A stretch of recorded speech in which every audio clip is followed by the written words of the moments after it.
Alrighty, we are back with your favorite podcast show of the week. This is Location Weekly. It's episode number 490.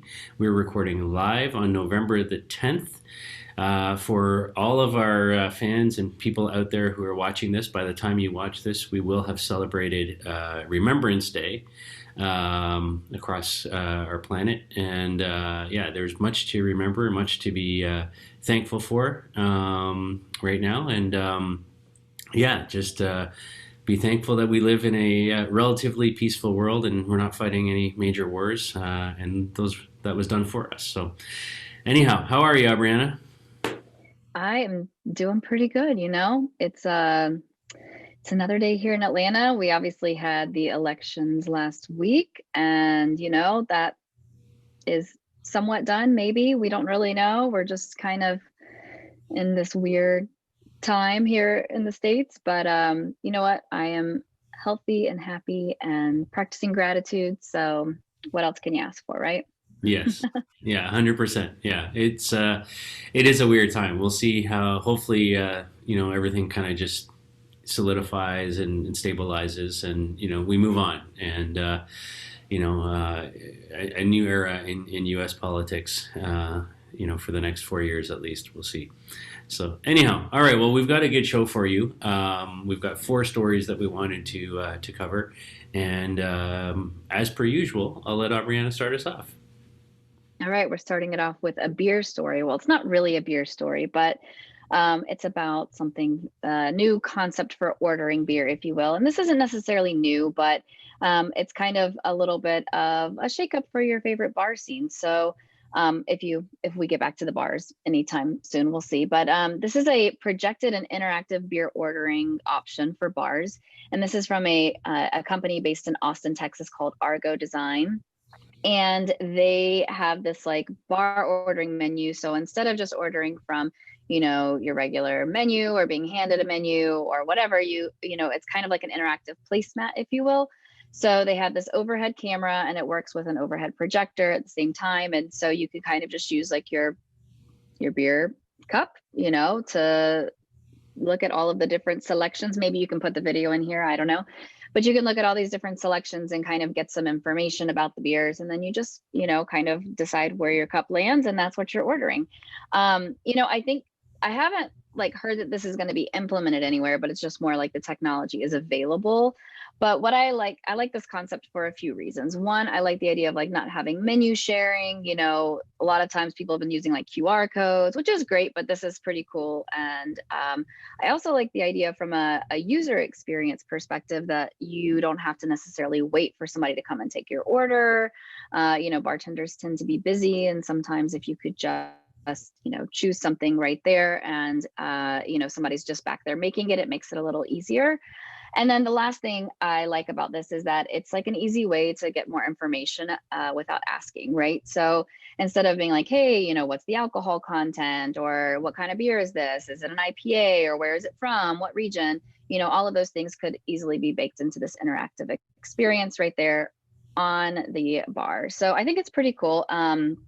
And again, this is from Argo Design in Austin, Texas. But I don't know. I mean, what do you think? It's cool. Yeah, I think it's cool. I think it's an interesting way in a COVID time when we're trying to kind of just be hygienic and not touching things and menus and paper. Yeah, and you're right. I've seen a ton of QR based menus in places, but it's a very cool, different way to go about it with projection.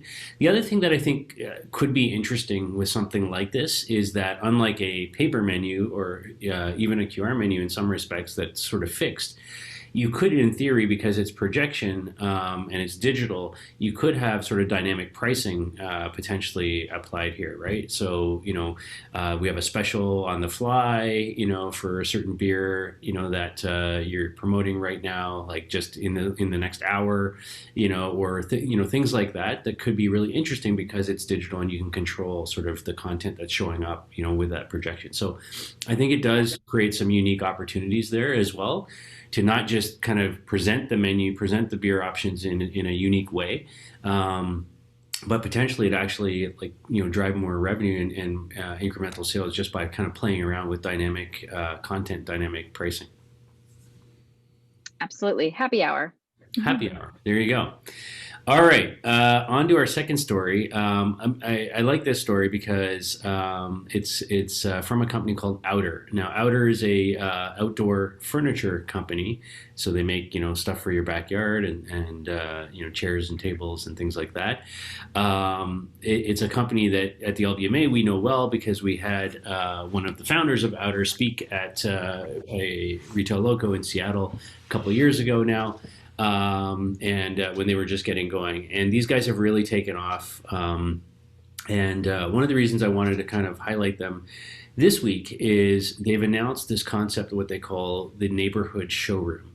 So, we know that, when you're shopping for furniture, typically people go into stores, they look at furniture, they sit on furniture, they kind of test it out and check out the look and compare it to other things and then, make a decision and it gets shipped out to them. In most cases, in latter, more recent times, we're seeing, Wayfair and platforms like that where people order stuff and it just gets delivered out that way. But what these guys are doing, which is kind of interesting, and because this is outdoor backyard type furniture, is they are basically taking customers' backyards who already have outer furniture and turning those into showrooms. And so essentially what you're able to do is if you're interested and you're shopping for outdoor furniture, you can find somebody in your neighborhood, in your area, who already has outer furniture and who has essentially become a brand ambassador for Outer.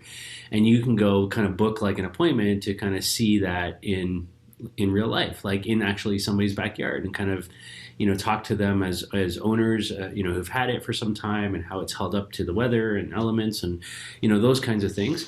So I really like this idea because I think it's it creates connections. It's all about local and being in around you and finding sort of not stores that you go to, but people's actual backyards that you go to see this stuff in person. So I think it's a really neat concept. And it reminds me of a few other things, but let's get your comments first.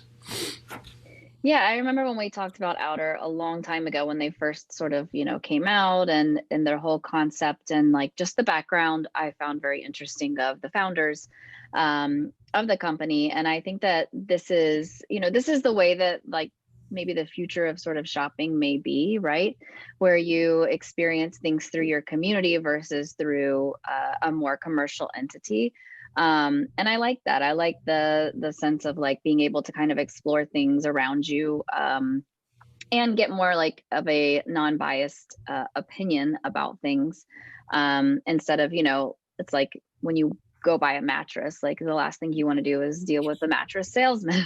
Yeah. Sorry to any of you who are mattress salesmen out there that are probably not listening to this podcast. But anyways, I think that it's like really, I like that approach, and I'm interested to figure out like what are more things in the future that we're going to purchase in this way, shape, and form, right? So we've talked about how like the delivery game is changing, what's old is new is changing, like the whole like fresh vegetables to your doorstep or to your neighborhood, or the way that pizza, the delivery is happening, and all those different things. And now this is like a different shopping experience in your neighborhood. And so I like it. I think that this is sort of the way of the future for some things. And we've even seen, things like, what was it, Honda that did this when they didn't have dealerships, right? In Europe. So they kind of just used people who had Hondas to kind of be their own dealership and explore that product. So I like this approach, and I think it's really, it's unique and it's fun. Yeah, and the Honda thing that was in France where they didn't have dealerships, and so they basically turned people's driveways into dealerships, and you could book appointments, and they would send like branding materials, like flags with Honda signage and so on that they could put out and have that experience. The other thing that I should mention about the Outer initiative here is they're not just doing this, at a goodwill. There's actually, money to be made for the homes that are hosting these virtual showrooms, essentially. So, if you are an outer, family and you have outer furniture and people come to visit you and check out your stuff and have conversations with you, and they end up purchasing, you get 10% of the purchase as well for doing that. Plus, you get early access to products, and you get paid for the actual virtual tour as well. So it's kind of like a win-win-win, right? Like you get to go as a shopper, you get to go and kind of talk to somebody in real life and in your area and hear their experience, as opposed to a salesperson in a store. If you're the host that's got the backyard, you're making money potentially out of this. And outer obviously wins all around. So I like it. It's a really, really solid concept. So yeah. Awesome. Okay, so our next story is pretty interesting. I know we've talked about sort of the evolution and the re-emergence of QR codes, especially now with these times. Like, we are definitely using QR codes more and more often. And this is really interesting because this is like a story that is coming from a company called PNS Communications in Florida. Like, we don't really know a whole lot about them at this point, but they have a new technology called Scanit that they've patented in both Japan and the US. And basically, it's this new advancement in QR codes, but not just QR codes, also DRV codes, which are direct response video codes. So you can use these type of codes with digital media. So like TV commercials, digital signage, point of sale, websites, like anything that you can kind of scan with your phone there. And so what they are allowing you to do now is that you can scan these from up to 60 feet away, which is really interesting. I mean, that's like a big feature from making sure that you can kind of interact with things from far away. Obviously, in these unprecedented times, like having more distance is always a great plus. But I think just from an interactive perspective, and if you think about like digital signage and being able to scan something from very far away and interact with it quickly, rather than like a small QR code that you have to get really close to, it can have a lot of benefits I can see for the marketing and advertising landscape, or just informational purposes as well. So right now, somebody can use the Scanit app, and then this is also something that is interesting, is that they are trying to incorporate this with like a rewards program. So the Scanit app has a rewards program.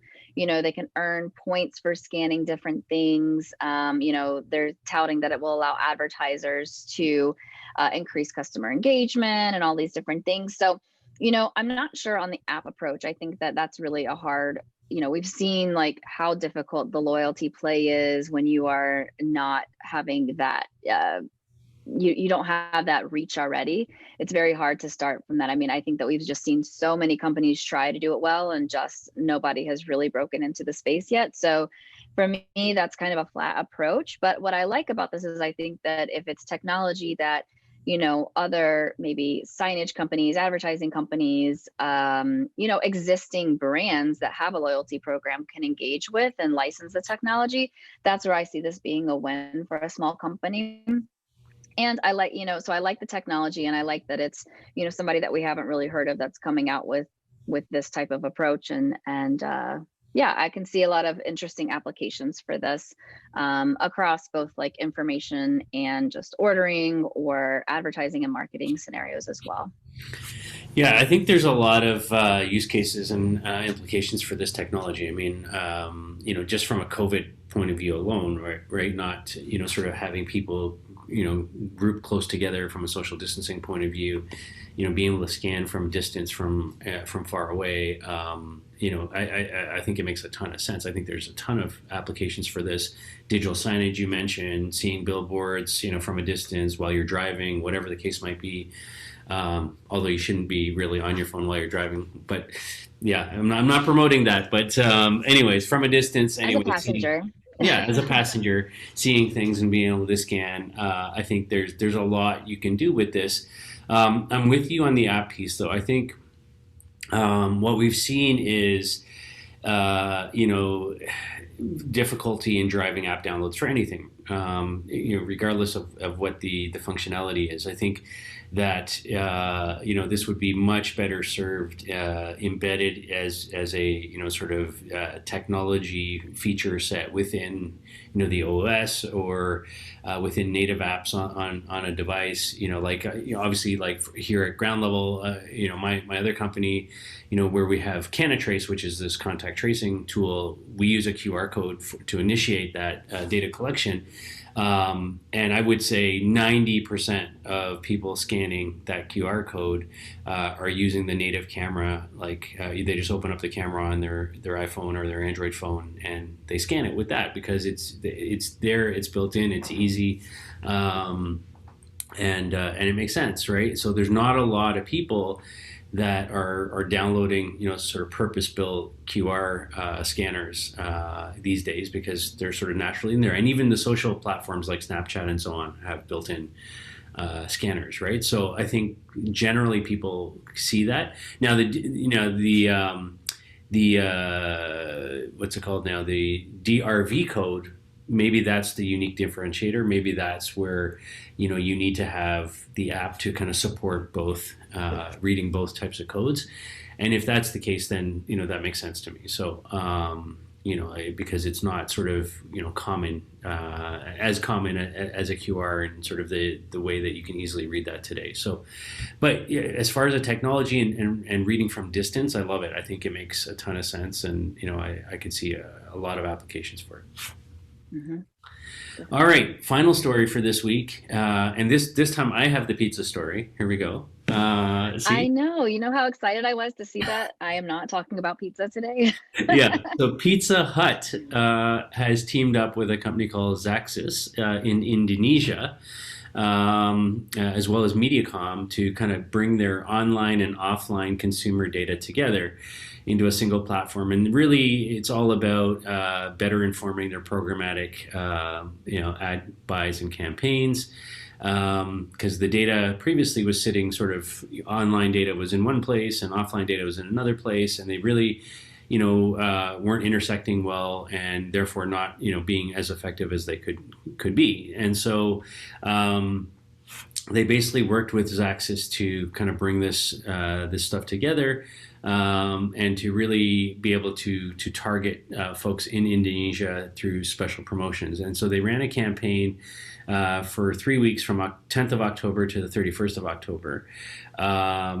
This was, they saw total visits of 3,191 in footfall across 11 stores, of which 80% of it were commuted between, people traveled between 1 kilometer and 5 kilometers to get to.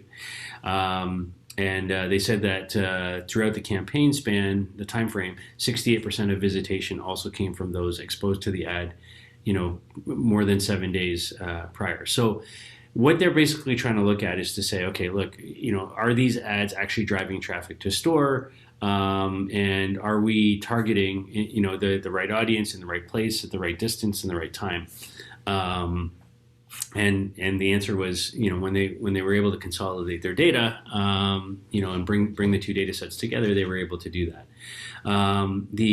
So they used Xaxis has a solution called Beyond. It's a footfall attribution product. We've talked a lot about footfall attribution products in the last year. And so basically what it does is they've got this sort of pixel. They call it an M Insights pixel, activity pixel, that they embed in the website piece. And then the footfall data and cookie-based visit data is consolidated with sort of the foot traffic data. So they can look at the web traffic to the physical attribution piece and kind of see where it goes from there. So very, very interesting technology. Obviously, the whole idea of understanding online to offline and the linkages between that is one of the holy grail issues in our industry today. And it seems like they're finding some ways to kind of get around, and use technology in a smart way to do that. And they're getting good results. What are your thoughts? Yeah, I think what's interesting here is I think there's kind of two things happening in the advertising ecosystem right now. One, I do believe that brands are sort of asking for and demanding more clarity and transparency and understanding around measurement when it comes to their ad spend. And so they want to know that the money that they're spending is actually, translating into purchases or downloads or whatever it may be.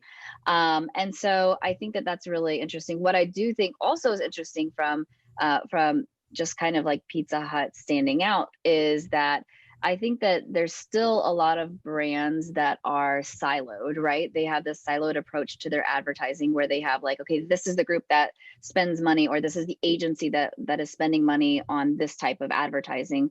This is digital out of home, this is mobile, this is, desktop, this is TV, CTV, whatever it may be right now. And there's not a lot of communication that streams between some of those teams.